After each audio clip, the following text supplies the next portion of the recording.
The tragedy of the Titanic is more than a historical footnote. It is a primal myth of the industrial age, a devastating testament to the hubris of man against the indifference of nature. We remember the names, the scale, the elegance, and the singular fatal error, a collision with an iceberg in the cold black silence of April 15, 1912. For over a century, the official narrative has blamed negligence, speed, and design flaws. But what if the disaster was not a failure of human judgment, but a catastrophic failure of physical reality itself? What if the iceberg was not simply seen too late, but was made temporally invisible by an object of unimaginable power, sealed deep within the ship's hull? My name is Dr. Alastair Forn, and my work exists at the volatile intersection of fringe history and theoretical temporal mechanics.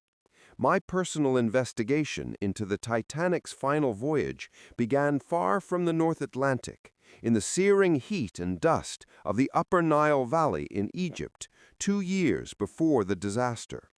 I discovered a trove of suppressed documents, meticulously concealed by proxies working for the British Admiralty and, most critically, for the financiers behind the Titanic itself. These documents link the ship's fate to a massive, illegal, and highly secretive archaeological dig privately bankrolled by J.P. Morgan, the monolithic owner of the ship's parent company, the International Mercantile Marine. This dig was not focused on pharaohs or religious relics. It centered on an incredibly rare Ptolemaic structure, built not for worship, but for scientific experimentation. Ancient fragmented texts, recovered from the site and translated by my now disgraced colleague, referred to the structure as a harmonizing engine, a sophisticated mechanism designed to align, or more terrifyingly disrupt, the fundamental cycles of the sun, the moon, and the terrestrial time flow. The core discovery, the reason for Morgan's desperate secrecy, was the Chronal gyre.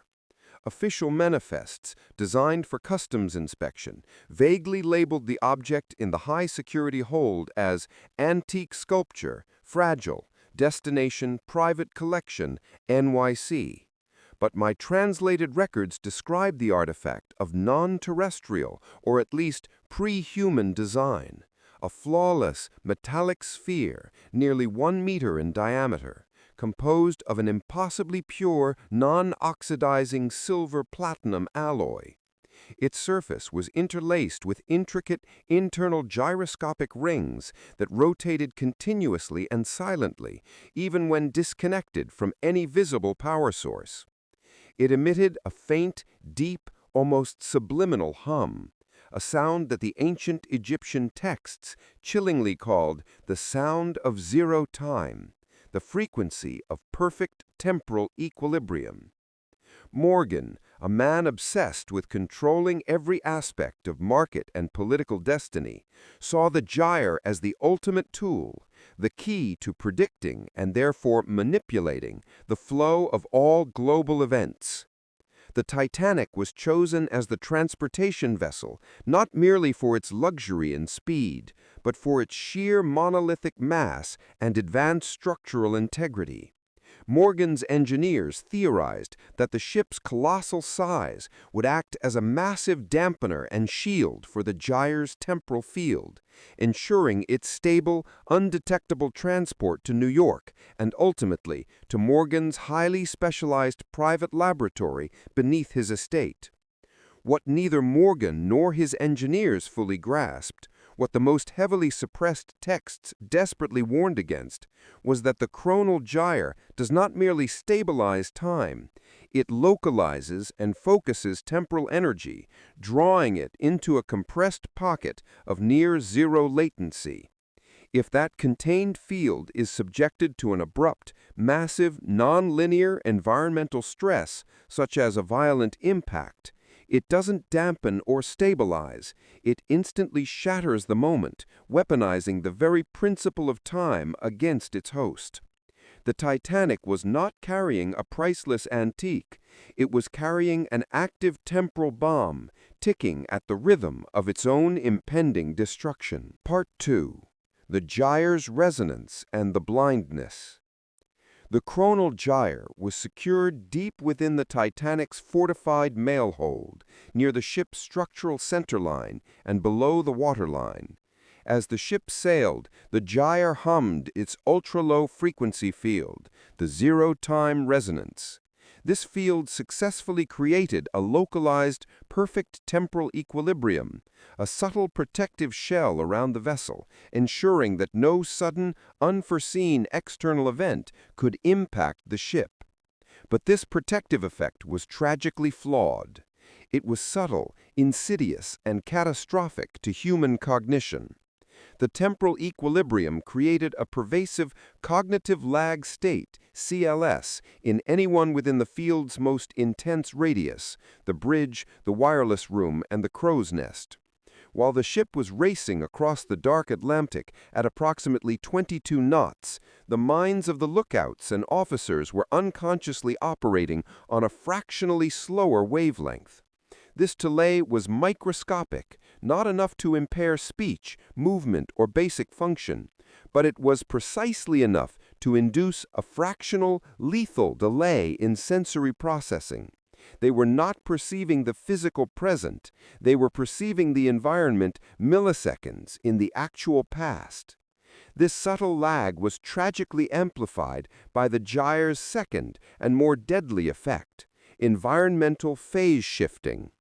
The temporal field, in its attempt to achieve perfect equilibrium, began to subtly push the surrounding physical elements, the water, the atmosphere, and external objects, into a near-zero latency phase.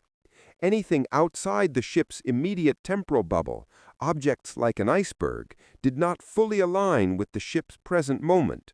They were slightly out of phase, existing in the ship's immediate future. On the night of April 14th, the environmental conditions became the catalyst. The rapid and massive drop in thermal density, the deep freezing cold, acted as a powerful energy accelerant, hypercharging the gyre's field. The artifact, detecting the sudden influx of cold energy, instantly accelerated its internal rotation, and the sound of zero time increased its frequency to an acute, agonizing pitch, unconsciously irritating the brains of the crew and increasing the cognitive lag. When the iceberg was finally sighted, it was not a sudden appearance. It had already been physically phasing into the ship's present moment for several crucial, unavoidable seconds. But due to the intensified cognitive lag state, CLS, the lookout's eyes registered the object, sent the signal to the brain, but the brain's internal processing speed, slowed by the gyre, were literally processing the external environment a full 30 seconds after the physical event had already become unavoidable. In an ordinary situation, 30 seconds is crucial reaction time. In a moment distorted by an active chrono artifact, it was absolute destiny. The order to turn the ship was finally given, but the conscious perception of the iceberg was already a ghost of the past by the time the wheel was actually turned. The iceberg, in essence, was already inside their perception field, an invisible specter of the immediate future, before their eyes could consciously register its physical existence. This was the true nature of the disaster. The Titanic was piloting itself through a temporal fog of its own creation. Part 3. The moment of shattering and the echo. The collision was not the single violent impact described in basic history. According to suppressed deep-sea engineering reports and fragmented survivor accounts that were categorized as post-traumatic delusion, the initial contact was a terrifying series of non-linear, grinding shudders, a sound like metal being violently ripped apart across a vast, asymmetrical surface, followed by a profound, unnatural silence. The true mechanism of the sinking was the temporal field collapse, TFC. The sheer, brute physical trauma of the iceberg tearing through the hull below the waterline acted as the ultimate violent counter-frequency to the gyre's perfect, fragile equilibrium. The catastrophic shock instantly destabilized the artifact. Instead of dampening the field, the ship's massive impact instantly shattered the localized bubble of zero-latency time. The Chronal gyre did not explode in fire or steam. It exploded in pure, localized temporal chaos. For the crew and passengers directly above the hold, the collapse was a moment of utter neurological terror. Survivor testimonies, later dismissed as shared hysteria, reported instantaneous, impossible sensory flashes, seeing themselves moments before boarding the ship, hearing final goodbyes they hadn't yet spoken, or seeing the faces of loved ones who were miles away perfectly superimposed over the panicked crowds. This was the physical result of the collapsing field violently throwing out chronal shrapnel. Brief, uncontrolled, and randomized bursts of past and future moments into the ambient environment. This temporal blast had a secondary and more permanent terrifying effect, the echo of regret. The gyre, in its final moment of systemic failure, performed its core function one last time. It archived. But instead of archiving pure gyre data, it instantly archived the collective, massive, instantaneous trauma of over 2,200 people facing certain imminent death. This gargantuan emotional energy was instantly imprinted onto the ship's massive steel wreckage, creating a permanent, self-sustaining psychic resonance field that remains active to this day. The sinking was fast, but the chaos of the collapsing field meant that for hundreds of victims, their perception of the drowning was fundamentally non-linear. Many may have experienced the final moments of their lives stretched out over subjective hours, trapped in a slow-motion liquid horror loop, while others may have leapt from the ship and experienced the freezing terminal water as a single, blinding flash of temporal finality. The few surviving crew members and officers who testified were universally unable to provide clear linear accounts of the disaster. They described a profound sense of unreality, a deep conviction that the entire event had been a horrifying shared dream. This was the lasting neurological residue of the chronal gyre's field, a permanent, subtle scarring of their temporal cognition, rendering them fundamentally incapable of coherently sequencing the event. Their minds had been violently disconnected from the objective linearity of time. Part 4. Project Cerberus and the Artifact's Recovery. J.P. Morgan, who had mysteriously and inexplicably canceled his own voyage just hours before the ship sailed, knew the truth instantly.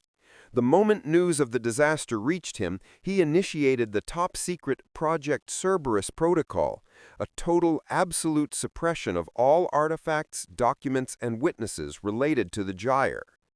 JP's primary overwhelming fear was not the financial loss, which was immense. It was the exposure of the science. He understood that the sinking of the Titanic was the ultimate, horrifying, undeniable proof that the gyre worked, confirming that time was a physical, manipulatable force, and that his quasi-religious quest for destiny control was scientifically sound. The official public narrative of poor lookout, excessive speed, and structural design flaws was meticulously engineered using the confused, damaged, and easily discredited testimony of the survivors as its primary foundation. The true operational goal of Project Cerberus, however, was recovering the artifact from the abyss. The gyre was not simply a piece of metal, it was a powerful, active energy conductor. Morgan knew it was still functioning, lying on the ocean floor, constantly emitting its echo of regret frequency. Project Cerberus hired the most advanced deep-sea recovery experts under the extensive guise of general salvage operations, but their true, single mission was retrieving the spherical anomaly. It took years, but they eventually found it. Sunk deep in the primordial silt near the Titanic's fractured stern, the gyre was remarkably intact, still faintly glowing with a dim internal light, its gyroscopic rings rotating at a near imperceptible rate.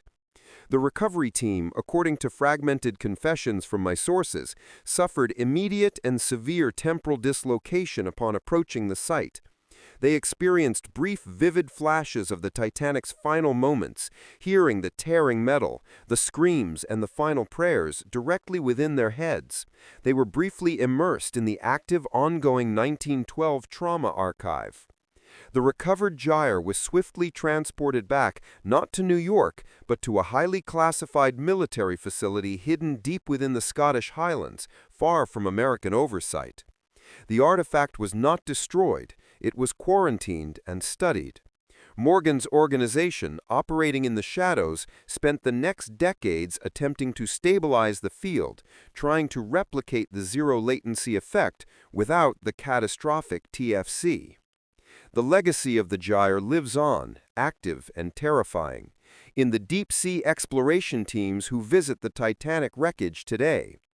Divers and subpilots frequently report persistent audio hallucinations, the sound of faint discordant music, the band's final song, or disembodied weeping whispers, often described as a static overlay on their otherwise clear communications. This is not traditional haunting.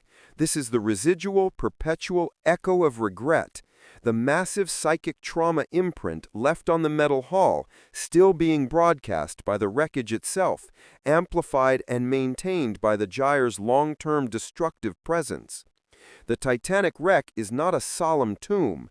It is a perpetually active 1912 trauma radio station, broadcasting on a temporal frequency. Part 5. The Truth of Time and the Modern Anchor. My research leads to a chilling and undeniable conclusion.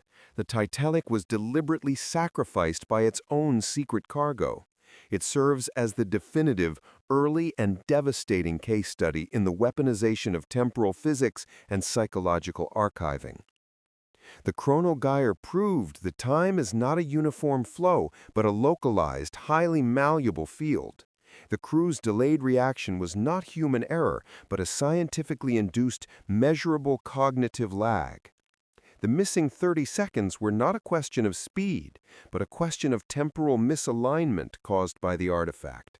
The Titanic, a symbol of human technological triumph, was destroyed by a force it could not perceive, because that force was operating on a different moment in time.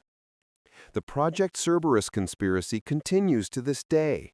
The research derived from the Chronal gyre, now stabilized, contained, and understood, is no longer used for market prediction. It is used for temporal and cognitive surveillance. Imagine a technology that can scan your immediate future and past, your chronal signature, to predict and preempt specific actions, beliefs, or even thoughts. That is the true hidden legacy of the Titanic disaster. The echo of regret left at the wreck site serves as the perfect, perpetual camouflage, drawing attention away from the real story, a successful, if catastrophic, early experiment that laid the foundation for modern psychotemporal control. The fundamental question is not why the Titanic sank, but what forces decided it was the correct moment in time for it to sink. The latest twist in this terrifying story involves a new discovery near the wreck site, an incredibly rare biological anomaly.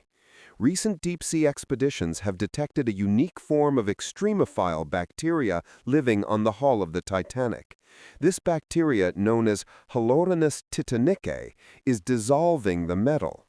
But my analysis of the chemical residue suggests this bacteria is not just consuming the steel, it is consuming the psychic energy imprinted on the steel. The bacteria is a temporal decay agent, actively feeding on the archived human despair, slowly erasing the echo of regret from the wreck.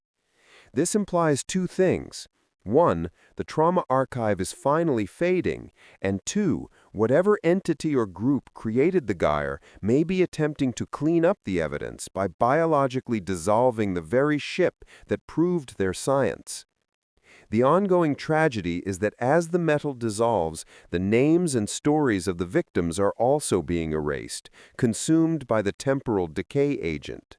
The unsinkable ship was not defeated by water. It was defeated by the moment before the water came in, and now it is being erased by the pain it created. The next time you see footage of the wreck, look past the rust and the silence. Listen closely to the faint static in the archival footage. That is the sound of frozen time, the final agonizing scream of the 2,200 souls whose consciousnesses were instantly archived, and whose deaths proved that the future can be manipulated, but the past, especially the traumatic past, can be weaponized, archived, and biologically erased. The Titanic remains the most active site of temporal horror on Earth, a perpetual warning about the forces we attempt to contain.